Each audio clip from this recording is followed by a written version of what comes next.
Hello guys, welcome to another chapter of this Kotlin tutorial. So today we are going to learn about interfaces in Kotlin. Like in Java, we can define interfaces in Kotlin that can be used to define a common functionality or provide class templates. Interfaces in Kotlin can contain declarations of abstract methods as well as method implementations. What makes them different from abstract classes is that interfaces cannot store states. So let us see how we can create a new interface in Kotlin. So let's go to a source file and new Kotlin file or class, and I'm going to name this interface as animal.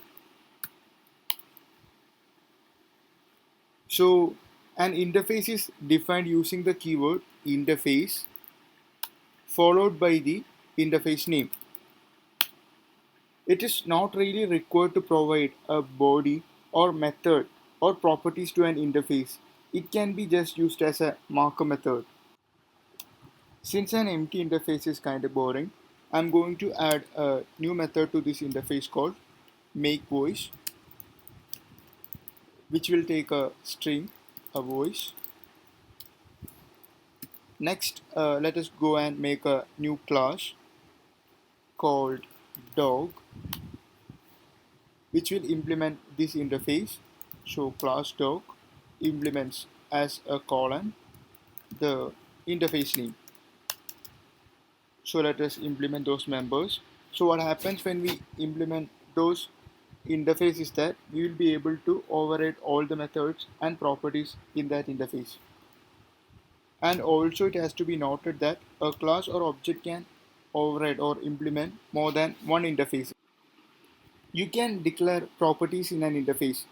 A property in an interface can either be abstract or it can provide implementation details for its accessors.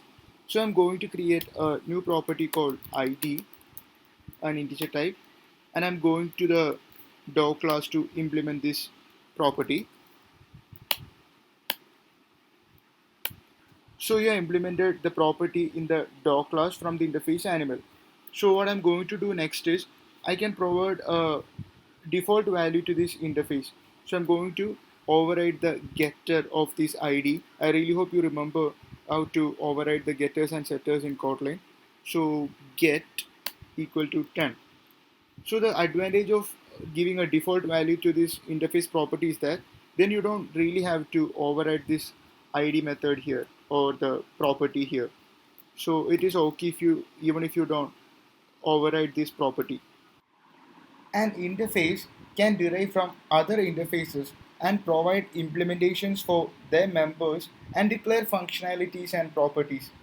Quite naturally, classes implementing such an interface are only required to define the missing implementations. So I'm going to create a new interface and I'm going to name it as animal type. So like we said earlier, I'm going to implement it from the another interface called animal. And I'm going to create a new method in this animal type interface and I'm going to name it as animal type, which takes a string argument. So let's go back to dog class now. I'm going to delete all of this now. And instead of this animal interface, I'm going to implement the animal type interface. So let's see which all members we do have to implement now in the dog class. Let's see. So it is asking me to implement two methods, animal type and make voice. Animal type is from the interface animal type and make voice is from the interface animal. So we are going to implement two methods of two different interfaces, right? So let us see how we can implement it. So I have implemented the two different methods from two different interfaces. So this type of interface inheritance provides an additional mechanism with which we can compose behaviors within our classes. Like I said earlier, a class can implement multiple interfaces. This is one way in which composition can be achieved in Kotlin.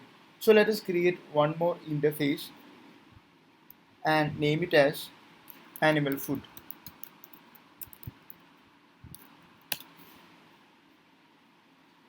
So I'm going to create a new method in it called animal food, which takes a food as a argument. And let's go back to our doc class now, and let's see how we can implement more than one interface. So in order to implement more than one interface, just add a comma to the very first interface and followed by the new interface name, that is animal food. So again, the compiler is confused and it's asking us to implement the latest method member, that is animal food. So this is how you can implement more than one interface in a class.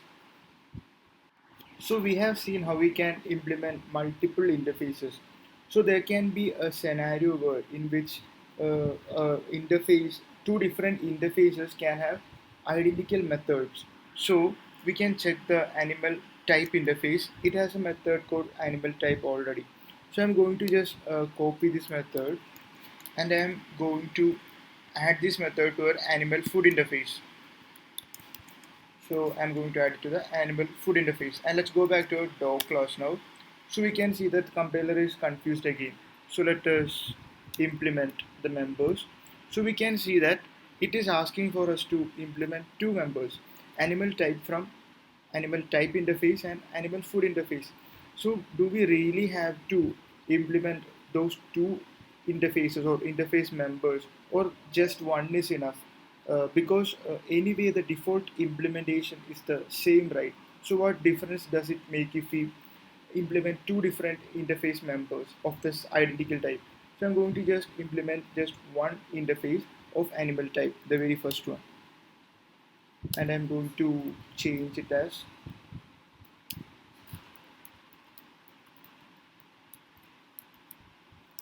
animal type is dollar type.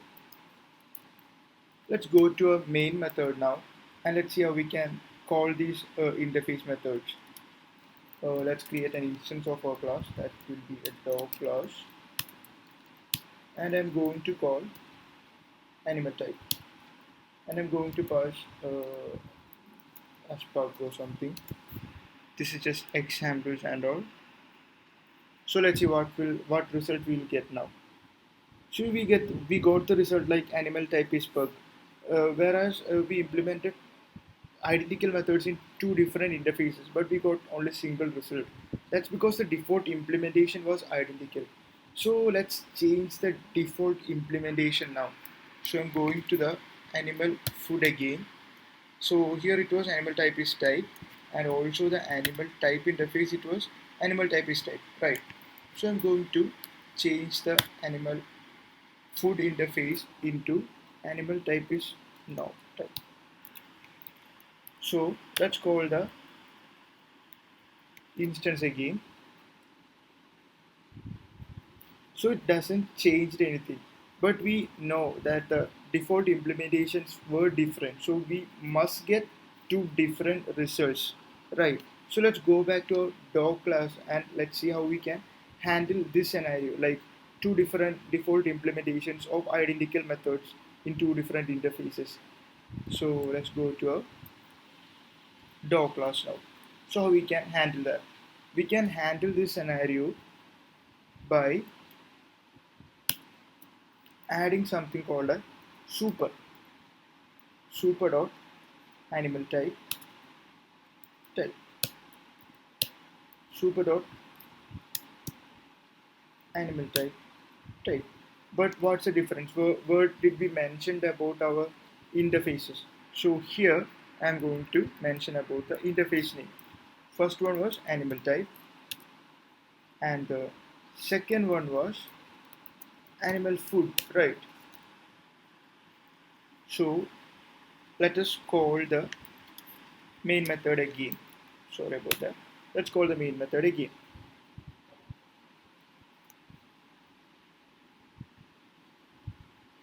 So now it has provided two different results. Animal type is pug and animal type is not pug, because the default implementations were different. So we were able to learn about so much about interfaces today, how we can declare an interface, how we can implement an interface in a class, how to inherit an interface from another interface, how to implement multiple interfaces, default implementations and stuff. So I know it's a bit lengthy lesson, but I really hope you were able to learn something and all today. So in the next class, we will learn about abstract classes in Kotlin. So it comes really close with the interfaces in Kotlin. So it can be termed as a second part of interfaces in Kotlin. So I really hope you were able to learn something again.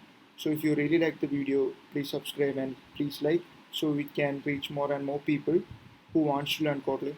So until then, goodbye and stay safe.